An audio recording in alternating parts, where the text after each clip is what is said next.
জাতীয়তাবাদী দল বিএনপি, বাংলাদেশ জামায়াতে ইসলামী, ইসলামী আন্দোলন বাংলাদেশ এবং অন্য সকল সহযোগী সংগঠনের নেতৃবৃন্দের কাছে উদাত্ত আহ্বান জানাই, এনসিপি সহ আমাদের ছাত্র নেতৃবৃন্দ তোমরা যারা আছো, আসো আমরা রাজনীতি নিয়ে পরস্পর অনেক প্রতিযোগিতা করবার সময় পাবো, কিন্তু আমাদের মধ্যে একটা বিষয়ে ঐক্য শিশালা প্রাচীরের মতো ঐক্য গড়ে তুলতে হবে।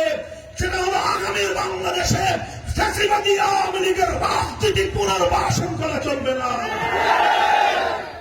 আমার শহীদ ভাইদের রক্তের দাগ মুছে যাওয়ার আগেই, আমার শহীদের মায়ের চোখের অশ্রু মুছে যাওয়ার আগেই বাংলার মাটিতে যদি কেউ আওয়ামী লীগকে পুনর্বাসন করবার দুঃস্বপ্ন দেখে, তার সঙ্গে আমরা আওয়ামী লীগের মতো একই আচরণ করতে বাধ্য হব।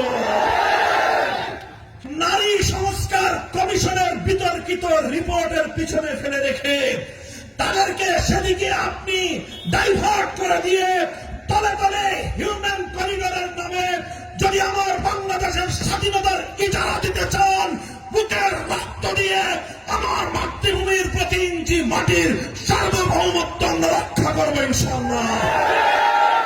বাংলাদেশের 1 ইঞ্চি মাটিকে যদি বিদেশি কোন শক্তির কাছে লিজ দিতে হয়, বিদেশি কোন শক্তিকে যদি বাংলাদেশের মাটিতে কোন ধরনের সুযোগ দিতে হয়, ওপেন ডিসকাশনের মাধ্যমে সকল রাজনৈতিক দলগুলো এবং দেশের পেশাজীবী সহ দায়িত্বশীল মহলগুলোর সঙ্গে আলোচনা করে তারপরে সিদ্ধান্ত গ্রহণ করতে হবে।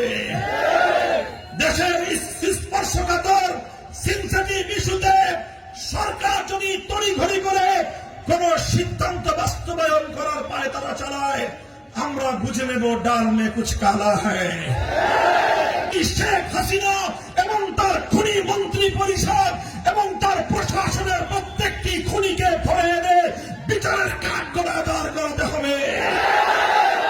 এত হত্যাকাণ্ডের রক্তে যাদের হাত রঞ্জিত, সেই খুনি আওয়ামী লীগ সরকার আওয়ামী লীগকে, সেই শেখ হাসিনার দল আওয়ামী লীগকে বাংলার মাটিতে সন্ত্রাসী দল হিসেবে ঘোষণা করতে হবে এবং তাদের বিচার না হওয়া পর্যন্ত, আদালতের মাধ্যমে নিরপেক্ষ বিচার না হওয়া পর্যন্ত সন্ত্রাসী সংগঠন আওয়ামী লীগের সকল কার্যক্রম বন্ধ রাখতে হবে।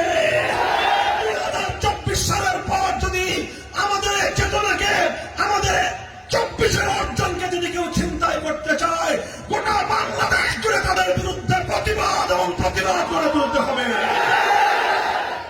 এবং তাদের বিচার না হওয়া পর্যন্ত, আদালতের মাধ্যমে নিরপেক্ষ বিচার না হওয়া পর্যন্ত সন্ত্রাসী সংগঠন আওয়ামী লীগের সকল কার্যক্রম বন্ধ রাখতে হবে।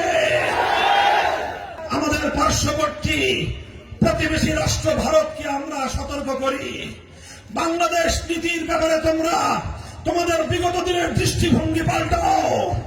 তোমরা আমার দেশের খুনি, আমার বাংলাদেশের কোর্টের পক্ষ থেকে, হাইকোর্টের পক্ষ থেকে জারি করা গ্রেফতারি পরোয়ানা মাথায় নিয়ে বাংলাদেশের হাজার হাজার মায়ের বুক খালি করা খুনি রাক্ষসে হয় না শেখ হাসিনাকে তোমরা আদর করে পালবা, আর বাংলাদেশের মানুষের সঙ্গে তোমরা বন্ধুত্ব স্থাপন করতে চাইবা, এটা কোনোদিনও হতে পারে না। খুনি শেখ হাসিনাকে বাংলাদেশের বিচার ব্যবস্থার হাতে তুলে দিতে হবে। তোমরা সেই দিনের কথা ভুলে যাও। তোমার চারিপাশে ছোট ছোট রাষ্ট্রগুলো সকলেই তোমার বিরুদ্ধে ক্ষিপ্ত হয়ে আছে। ভারতকে বলবো, তোমরা আর এভাবে হিন্দুত্ববাদে চালিত হয়ে মুসলমানদের সঙ্গে সংঘাতে জড়িয়ে না, ভারত খানখান হয়ে যাবে। তোমরা অযথায় আক্রমণাত্মক ভাবে তোমাদের পার্শ্ববর্তী আরেকটি দেশের মসজিদের উপর হামলা চালিয়েছ।